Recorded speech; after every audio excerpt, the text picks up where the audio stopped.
Wicked Stepmother Humiliated Stepdaughter. But everything changed the day father returned home. I never thought my own stepmother would treat me worse than a stranger, but last week, she humiliated me in front of my entire school. It started that morning. She came into my room holding an old, wrinkled dress she had dug out from the back of the closet. "This will do," she said, tossing it at me like it was trash. I told her it didn't fit, that the zipper was broken, and that I had a clean pair of jeans ready to wear. But she smirked and told me if I didn't wear it, she'd call my dad and say I had been rude to her again. My dad works out of state most of the time, and whenever she wants to twist things, she does. So I put on the stupid dress. It didn't fit right.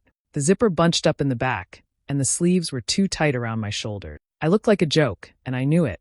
She even made me wear mismatched socks, saying, "Oh, it's just school. Nobody cares how you look." But I knew exactly what she was doing. At lunch, it got worse. She had packed my bag for me, and instead of a sandwich or something normal, she filled it with scraps.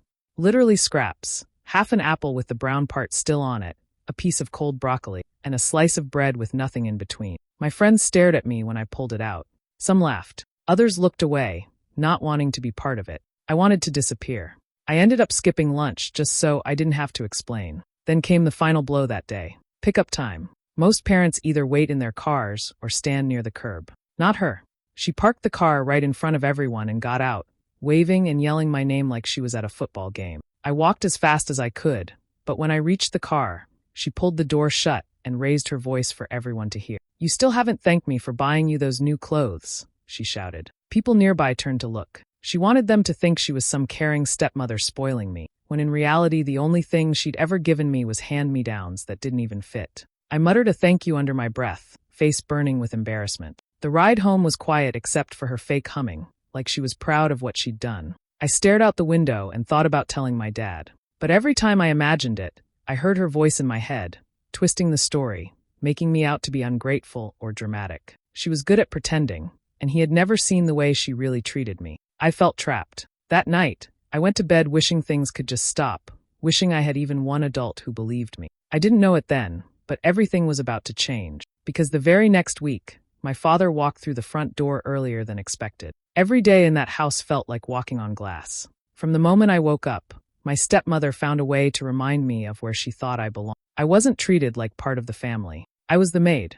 Before breakfast, I had to sweep the kitchen and wipe down the counters. If there were dishes left from the night before, they were mine to clean, no matter how late I had stayed up doing homework. Meanwhile, her daughter, my stepsister, sat at the table scrolling through her phone, waiting for food to be placed in front of her. She got eggs, toast, and juice.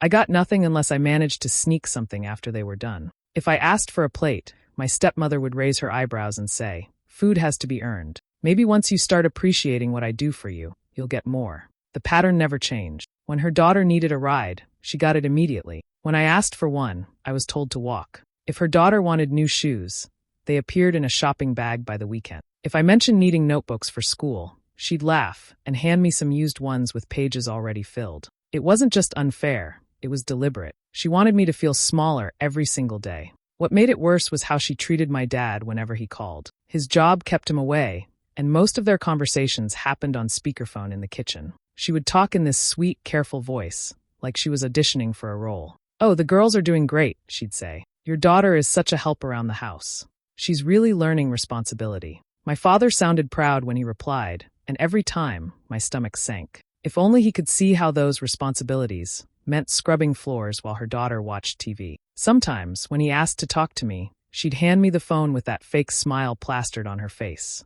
I couldn't bring myself to say what was really happening. She stood right there, listening. If I said even one wrong word, I knew I'd pay for it later. So I forced a cheerful tone, telling my dad everything was fine, then handed the phone back while my stepmother squeezed my shoulder just hard enough to hurt. At school, I tried to talk to friends about it. I told them little pieces, like how I was made to do all the chores or how I skipped meals. Most of them brushed it off. "All stepmoms are strict," one said. Another laughed and told me I was being dramatic. A few thought I was exaggerating because from the outside, my stepmother looked perfect. She wore nice clothes, drove a clean car, and always smiled when other parents were around. Nobody believed me when I said what she was like at home. That left me stuck between silence and disbelief. At home, I was invisible except for when she needed something done. At school, I felt like a liar when I tried to tell the truth. And with my dad gone so often, There was no one left who might take my side. Every day blurred into the next, a routine of chores, cold meals,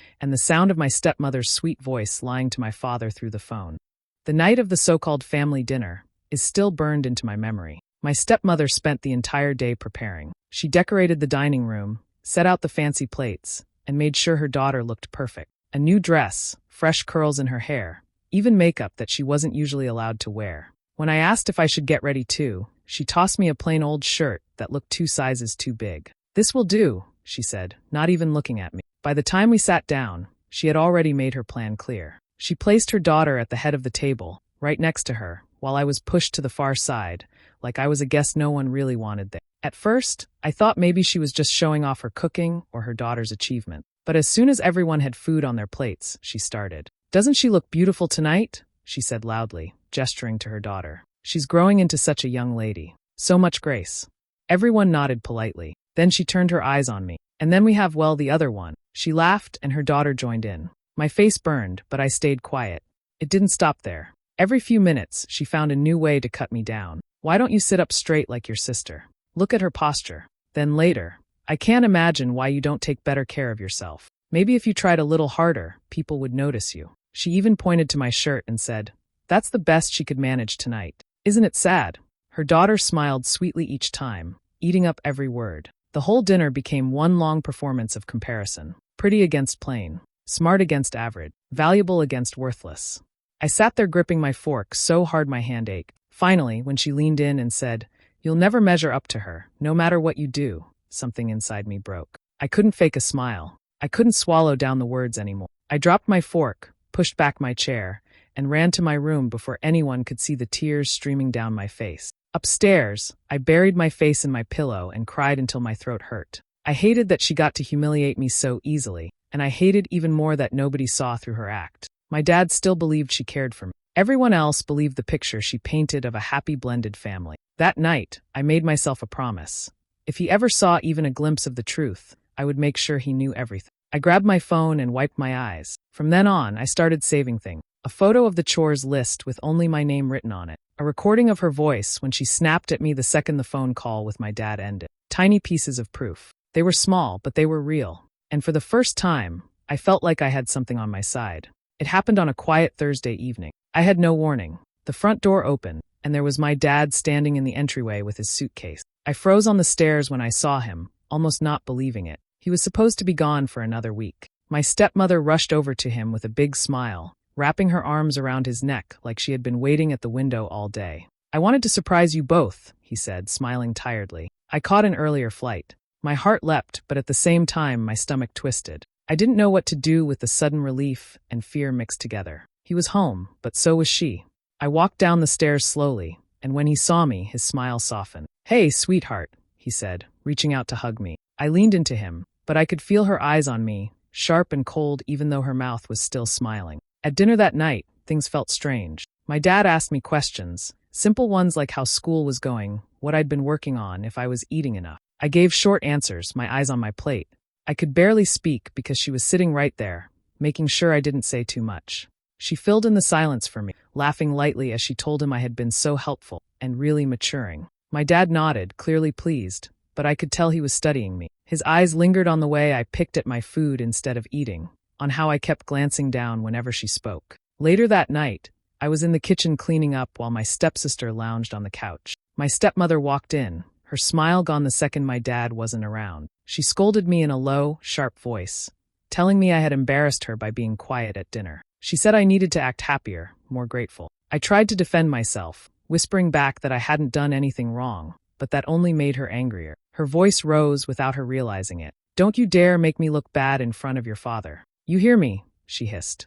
I didn't know it at the time, but my dad had walked halfway down the hall and stopped. He hadn't meant to listen, but her tone carried through the walls. He stood there quietly, hearing her words, hearing the way I answered in a trembling voice. I kept my head down, gripping the edge of the counter as she went on. I wanted to cry, but I bit my lip to keep the tears in. When she finally stormed out, I was left standing there, shaking. Upstairs, my dad pretended to be settling into his room, but I know now he couldn't shake what he had overheard. For the first time, he had caught a piece of the truth.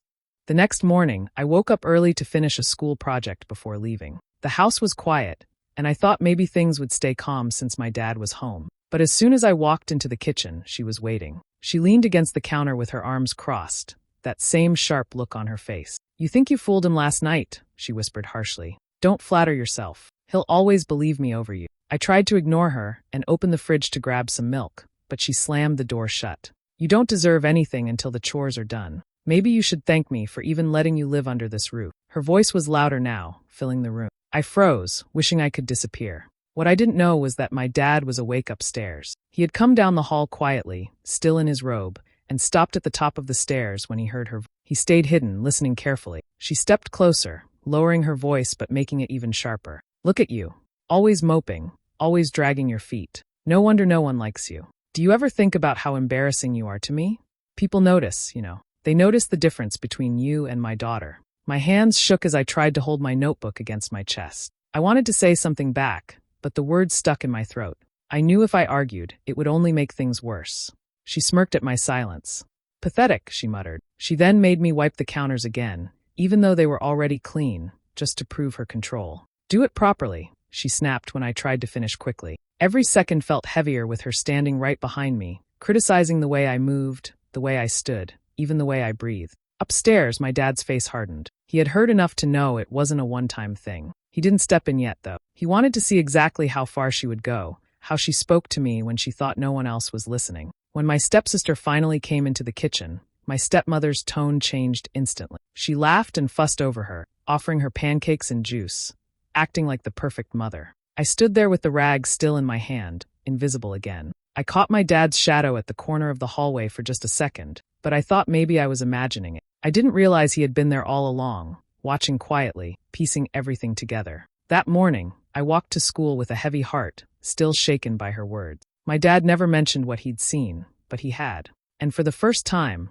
the mask she always wore in front of him had started to slip. That evening, after everyone had gone to bed, my dad knocked softly on my door. I was sitting at my desk pretending to finish homework, though my mind was too crowded to focus. He stepped inside and sat on the edge of my bed. "You've been quiet," he said gently. "Is something going on?" I wanted so badly to tell him everything, but my throat tightened. She had warned me so many times that he'd never believe me. I shook my head quickly. "I'm fine. Just tired." He studied my face for a long moment, like he could see through the words I wasn't saying. "If you ever need to talk about anything, you can tell me. You don't have to handle everything on your own." His voice was soft, but I couldn't answer. I only nodded, afraid that if I opened my mouth, everything would spill out. The next morning, my stepmother slipped back into her usual self. She snapped at me for leaving my shoes near the door, even though they were lined up neatly. She shoved a grocery list into my hands and told me to walk to the store after school, even though my stepsister was curled on the couch doing nothing. Nothing changed, not even with my dad in the house. But what I didn't know was that she had something bigger in mind. One afternoon, while she was on the phone in the kitchen, I overheard part of her conversation. Her voice was sharp but low. "She's becoming a problem. The attitude, the sulking, it's too much. Boarding school will fix her. The sooner, the better." My chest went cold. I knew exactly who she was talking about. That evening, at dinner, she brought it up in front of my dad as if it were just a casual idea. "You know, I've been thinking about her future," she said sweetly. "A good boarding school would give her structure. It could really help her grow." She smiled across the table at me, the kind of smile that wasn't a smile at all. I felt my dad glance at me, but I didn't look up from my plate. He cleared his throat. "Maybe you're right," he said calmly. "We can talk more about it." Her eyes lit up. She thought she had won. What I didn't see was the look in his eyes when she wasn't watching. He wasn't agreeing, he was planning. Over the next few days, my dad started paying closer attention. He asked my stepsister little questions, and sometimes she slipped up, mentioning how I was always cleaning or how her mom didn't really like me. He noticed the lists taped on the fridge with my chores, always mine, never hers. He started leaving his phone recording during the day when he stepped out of the room. I didn't know it then, but my dad wasn't ignoring what was happening. He was collecting pieces, one by one. While my stepmother thought she was setting me up to be shipped away, he was setting her up without her even realizing it. A week later, my dad came into the living room and told us he had an idea. "Let's have a little gathering," he said casually. "Invite some family, maybe a few neighbors. It's been a while since everyone got together." My stepmother's face lit up instantly. "That's perfect," she said, clapping her hands. Yes, let's do it. Everyone will see how well things are going." She was already talking about decorations, the menu, and what her daughter would wear. To her, It was the perfect chance to show off the image she loved to push on everyone else, that she was the caring wife and mother, keeping everything in order. I sat quietly, uneasy. The thought of being around all those people while she played her role made my stomach twist. Later, when I was helping my dad carry something to the garage, I whispered, "Do we really have to do this? She'll just use it to make me look bad." He leaned closer, his voice calm and steady. "Just let things play out," he told me. "Trust me." The way he said it made me stop. He sounded sure of himself, like he already knew what was coming. In the days before the gathering, my stepmother worked like a machine. She scrubbed the house until it gleamed, but not with her own hands. She pushed the work onto me. I polished the silverware, cleaned the windows, and even ironed tablecloth. She made her daughter practice piano so she could perform during the evening, and she bought her a new dress. For me, she pulled out one of her old skirts and told me to wear it with a plain blouse. "Simple is best for you," she said with a smile that didn't reach her eyes. When the night finally arrived, the house filled quickly. Relatives came in carrying bottles of wine and dishes of food. Neighbors arrived with cheerful greetings, and the living room buzzed with laughter. My stepmother floated through the crowd like a queen, introducing her daughter proudly, making sure everyone noticed her charm and talent. I stayed near the corner, helping refill drinks and carry trays, just as she wanted. Every so often, I felt my dad's eyes on me, steady and thoughtful. He mingled, he smiled, but there was something behind his calm expression, like he was waiting for the right moment. When my stepsister finished playing the piano, people clapped politely. My stepmother beamed, then glanced my way. I knew what was coming. She always found a way to turn me into the punchline when she had an audience. Sure enough, she raised her voice just enough for the crowd to hear. Of course, not everyone in this house is quite so graceful. A few people chuckled, unsure how to respond. My cheeks burned. I glanced at my dad, but instead of stepping in, he gave me the smallest nod. The kind that said, "Wait." And so I did. The room was full of chatter, glasses clinking, and soft music in the background. My stepmother moved through the crowd with a bright smile, laughing a little too loudly at every joke. I stood near the dining table, placing empty plates into a stack, when her voice cut across the room. "You know," she said, loud enough for everyone to hear, "some of us still need to learn how to behave properly. Isn't that right?" Her eyes landed on me, her smile sharp as a blade. A few people turned to look confused, waiting for me to respond. I froze, holding the plates tightly against my chest. "She's so ungrateful sometimes," my stepmother went on smoothly. "Always sulking, always so difficult. I do everything for her, but you'd think I was raising a stranger. Honestly, it's embarrassing." There was a ripple of awkward laughter from a couple of guests, but most shifted uncomfortably. My face burned, and I wanted to disappear into the floor. I braced myself for silence, for the moment my dad would nod along, because that was the story she had always sold him. But this time he didn't. Instead, my dad cleared his throat. "Actually," he said, his voice calm but firm, "I think everyone here deserves to hear something." The room quieted. My stepmother blinked at him, surprised. "Oh, darling, there's no need." He raised a hand to stop her. "No, there is." He reached into his pocket and pulled out his phone. "You've all heard her version of things, but this is the truth." He tapped the screen, and suddenly her voice filled the room. Not the sweet, careful voice she used in public, but the sharp, cruel tone I knew too well. "Pathetic," the recording hissed. "No wonder no one likes you. Do you ever think about how embarrassing you are to me?" The room went still. People glanced from the phone to her, eyes widening. My stepmother's face drained of color. Another clip played, her ordering me to scrub the counters again, even when they were spotless. Then another, mocking me while her daughter laughed. The words were clear, undeniable. Gasps filled the room. Someone muttered, "Oh my God." My stepmother reached for the phone, her smile cracking. "That's taken out of context," she stammered. It's just discipline, nothing more." But my dad's voice cut through hers. "Stop." His tone was cold, sharper than I had ever heard. "Don't lie anymore. Everyone can hear exactly what you've been doing." Her mouth opened and closed, but no words came. The guests stared at her like they were seeing her for the first time. The woman who had always bragged about her perfect family was exposed in front of them all. I stood frozen, my heart pounding in my chest. For once, it wasn't me against her. The truth was out, and there was no taking it back. The silence after the recordings ended was heavy. No one seemed to know what to say. My stepmother's face twitched between fake smiles and sharp glares, like she couldn't decide which mask to put on. Then my dad stood tall in the center of the room, his voice steady but hard. "I've heard enough," he said, "and I think everyone else has too. This marriage is over. Tomorrow, I'll be calling my lawyer to file for divorce." A gasp ran through the crowd. My stepmother's mouth dropped open. "You can't be serious," she stammered. This is a misunderstanding. You're letting her twist you against me." She jabbed a finger in my direction, her voice cracking. My dad shook his head. "No. I've seen it with my own eyes. I've heard it with my own ears. And now, so has everyone else. You don't get to hide behind lies anymore. She tried to laugh, the sound sharp and brittle. You'll regret this. I've run this house. I've taken care of everything while you were gone. That ends tonight, he cut in. The house belongs to me, and I'm giving it to my daughter. You won't have a place here anymore. Financially, you'll get nothing from me. Not after what you've done. Her face crumpled as she looked around the room, searching for support, but all she saw were stunned eyes and cold stares. The same neighbors who had once believed her perfect act were now whispering to each other, shaking their heads. She had nowhere to hide. My stepsister sat frozen on the couch. For the first time, she didn't look proud or smug. She looked lost. "Mom, is it true?" she asked in a shaky voice. "Did you really say those things?" "Don't you dare turn on me," my stepmother snapped, reaching for her hand. "You know how she exaggerates, how she plays the victim." But my stepsister pulled her hand back. Tears welled up in her eyes. "I heard you too.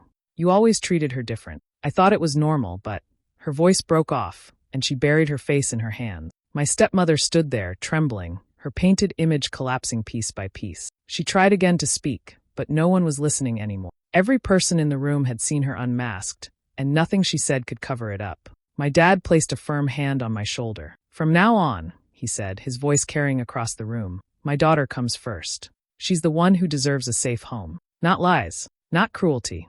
That ends tonight." For once, my stepmother had no reply. She stood alone in the room, her empire of manipulation gone, the witnesses to her downfall sitting in silence as the truth settled over them all. The gathering ended in a way no one expected. People left slowly, whispering to each other, some shaking their heads in disbelief. A few paused before leaving to come over to me. One neighbor, who had once told me I was lucky to have such a caring stepmother, touched my arm and said quietly, "I'm sorry. I didn't know." Others nodded, their faces full of regret. For the first time, I wasn't the girl no one believed. The truth had spoken for itself. When the door finally closed behind the last guest, the house felt strangely empty. My stepmother had locked herself in her room, probably planning her next excuse. But it didn't matter anymore. Her power was gone. I sat at the table, my hands still trembling from everything that had just happened. My dad pulled out the chair across from me and sat down. For a long moment, he didn't say anything, just studied my face like he was memorizing every detail. "I should have come home sooner," he said finally, his voice heavy with guilt. "I should have seen it. You were living through this alone, and I wasn't here to protect you. That won't happen again. Never again." Hearing him say that felt like a weight lifting off my chest. I swallowed hard, my throat tight, but I managed to nod. "I didn't think anyone would believe me," I admitted quietly. His eyes softened. "I believe you now, and I won't ever doubt you again." That night, for the first time in years, I went to bed without the ache of dread pressing on my chest. The walls of the house no longer felt like a prison. They were mine. My dad had made that clear. The days that followed were different. Word spread quickly around the neighborhood. People who had once admired my stepmother now avoided her, their polite smiles replaced by sharp whispers. She wasn't the respected woman she had pretended to be. She was the villain everyone warned their kids about. At school, even some of my classmates who used to laugh at me looked uncomfortable now. A few muttered apologies, others simply stayed quiet, but I could feel the shift. I wasn't invisible anymore, and I wasn't the butt of the joke. I knew my scars wouldn't vanish overnight. The years of being pushed down and silenced wouldn't disappear just because the truth was out. But something inside me had changed. I wasn't afraid of her anymore. I wasn't afraid of being doubted. One evening, standing by the window, I watched her leave the house for the last time, dragging 2 suitcases behind her. She didn't look back. As I stood there with my dad beside me, I realized something. The woman who tried to destroy me was finished. Her name no longer meant respect. Now, she was nothing more than a warning. In our town, she had become a cautionary tale. Hi besties, thank you so much for watching to the end. Please remember to like, comment and subscribe.